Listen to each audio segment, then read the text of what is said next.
Hello, in this video I will show you how to install Microsoft Edge on OUTKITEL WP23.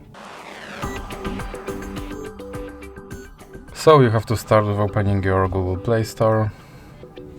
Now click on search bar and type in Edge and click search. And now click install.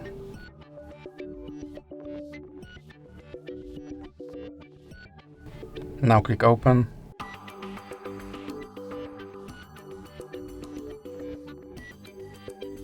Now click skip introduction and here you can make your Microsoft Edge your default browser, or you can click not now. Here you can customize your homepage, or you can click not now. Now you can sign in to sync your data, or you can click not now. And here you have to confirm your data and privacy settings.